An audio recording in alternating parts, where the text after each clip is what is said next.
They didn't have a cell for me, so they handcuffed me to a chair. So I spent most of the night trying to doze off and then getting woken up by the alarm that goes off. En mai 2017, une cyberattaque mondiale nommée WannaCry s'est propagée dans plus de 150 pays, a infecté plus de 250 000 ordinateurs et a causé une perte de plus de 4 milliards de dollars. Inutile de dire qu'elle est devenue l'une des plus grandes cyberattaques de l'histoire, mais commençons par le tout début. Selon le site Malwarebytes, le premier cas infecté a été détecté le 12 mai 2017 à 2h11 dans la ville de Tcheboksary en Russie. Au cours de l'heure suivante, des cas ont été observés en Ukraine, en Amérique du Nord, puis en Europe continentale, en Asie et en Amérique latine. WannaCry s'est propagé à une vitesse fulgurante et ce qu'il faut préciser c'est que, avant cela, un ransomware aussi rapide n'existait que dans les films. L'attaque n'a pas fait de distinction entre les petites et moyennes entreprises, les grandes entreprises, le secteur public, le secteur privé, les hôpitaux, les banques et les fournisseurs d'accès Internet. Le virus s'est propagé en moins de 3 heures dans plus de 11 pays et a touché 74 pays avant la fin du premier jour de l'attaque, touchant ainsi des milliers d'entreprises. Et c'est là qu'on se demande mais quelles auraient été les conséquences si aucune solution n'avait été trouvée durant les prochains jours, les prochaines semaines et les prochains mois. Un inconnu va devenir un héros, son nom Marcus Hutchins et son alias MalwareTech. Pour bien comprendre ce qui s'est passé, nous devons remonter un peu dans le temps jusqu'en 2016. Nous sommes le 13 août 2016.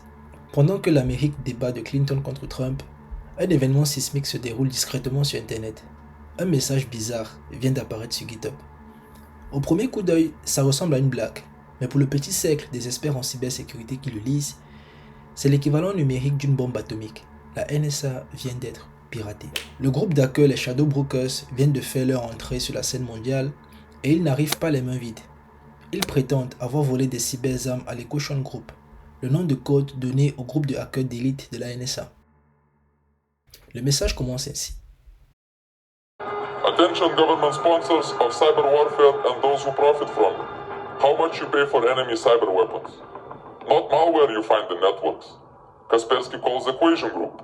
We follow Equation Group traffic. We find Equation Group source range. We hack Equation Group. We find many Equation Group cyber weapons. We give you some Equation Group files free, you see. This is good proof, no? You enjoy, but not all. We are auction the best files. Et pour prouver leur dit, ils créent une boutique en ligne sur le dark web et catégorisent leurs marchandises comme un vrai site de e-commerce. Exploit, Trojans, Payloads. Les prix vont de 1 à 100 bitcoins selon la sophistication de l'outil, ce qui est complètement surréaliste. Les cyberarmes les plus dangereuses de la planète sont en vente comme des t-shirts sur Amazon. Mais le véritable tournant arrive le 8 avril 2017. Dans un post, les Shadow Brokers lâchent une bombe et révèlent le mot de passe pour déchiffrer le fichier mystérieux qu'ils avaient publié 8 mois plus tôt. Un mot de passe de 32 caractères qui va complètement changer les choses. Ce fichier en fait dépasse les pires cauchemars de la NSA. Des dizaines de failles 0D, des payloads sophistiqués, des outils de surveillance massifs, mais le plus dévastateur s'appelle Eternal Blue. Il s'agit en fait d'un exploit contre le protocole MSB de Windows qui permet de prendre le contrôle total d'une machine à distance. Moins d'un mois plus tard, le 12 mai 2017, le monde découvre alors le vrai prix de ces révélations. WannaCry, un ransomware utilisant Eternal Blue, se propage comme une traînée de poudre. En quelques heures, plus de 200 000 ordinateurs dans 150 pays sont infectés à une vitesse hallucinante de 10 000 machines par heure. Marcus Hutchins, âgé de 23 ans, était un chercheur britannique en cybersécurité chez Cryptologist à Los Angeles. Après sa pause déjeuner, il s'est retrouvé à parcourir les forums de discussion où il est tombé de façon accidentelle sur des informations concernant un ransomware qui a rapidement détruit le système de service national de santé britannique. The computers have been stopped. We're not sure whether the doctors can see. 39 hospital trusts and GPs in Scotland and across England have had to cancel routine operations. This ransomware takes over computers and demands $300 in Bitcoin for people to get access to their files again. Hutchins trouvait étrange que le ransomware affecte autant d'appareils de manière constante.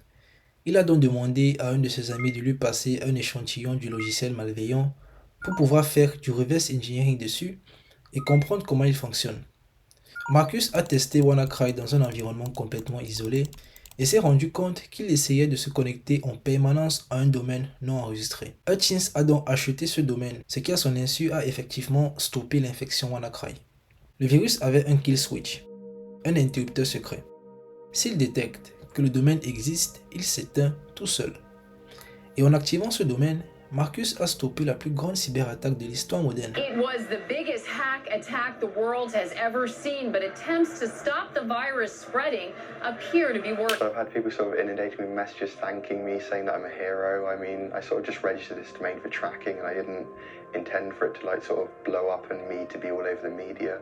I was just sort of doing my job and I don't really think that I'm a hero at all. So yeah, we're just pretty much business as usual, except I have not had any sleep in 3 days. En quelques heures, son geste est relayé partout. Les médias le surnomment le héros qui a sauvé Internet. Son pseudo fait la une du New York Times, du Guardian, de CNN. Mais Marcus ne se considère pas comme un héros. Il sait simplement qu'il a eu de la chance et il se doute que cette attention soudaine envers lui va avoir un prix. L'été suivant, Marcus est invité à Las Vegas pour parler de son travail à la conférence DEF CON. C'est sa première fois à Las Vegas. Il rencontre d'autres chercheurs, donne des interviews, profite du moment. Mais à l'aéroport de Las Vegas, le jour de son retour, le 2 août 2017, 2 agents du FBI l'attendent.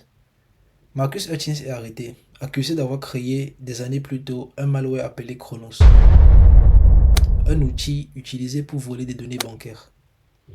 Le monde découvre une autre facette du héros. Était-il un sauveur ou un criminel repenti? Les faits remontaient à sa jeunesse, à une époque où il traînait encore avec des hackers douteux. Il admet avoir participé à la création du malware sans en avoir mesuré les conséquences. Marcus Hutchins is a brilliant young man and a hero. He is going to vigorously defend himself against these charges, and when the evidence comes to light, we're confident that he will be fully vindicated. En 2019, le verdict tombe. Il plaide coupable, coopère avec la justice et échappe à la prison. Heureusement, le juge reconnaît que Marcus a sauvé des millions de vies numériques. Il est libre, mais il sera marqué à jamais. We are thrilled that the judge today recognized Marcus's very important contributions to keeping the world safe and let him go home a free man today. Just thank you to everyone who supported me and the judge for his lenience.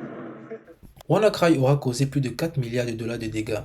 Des hôpitaux paralysés, des usines à l'arrêt, des données perdues à jamais. Mais sur Marcus Hutchins, ce chiffre aurait pu être 10 fois plus élevé. Aujourd'hui, Marcus vit discrètement, il continue à travailler dans la cybersécurité, loin des projecteurs, à protéger les systèmes qu'il explorait autrefois. Son histoire a changé la façon dont le monde perçoit les hackers. Tous ne sont pas des criminels. Certains sont juste des curieux qui apprennent, qui se trompent et qui finissent par sauver ce qu'ils comprennent le mieux. Marcus Hutchins a grandi dans l'ombre. Il a commis des erreurs, mais il a aussi un jour appuyé sur la touche Entrée et a sauvé la planète numérique.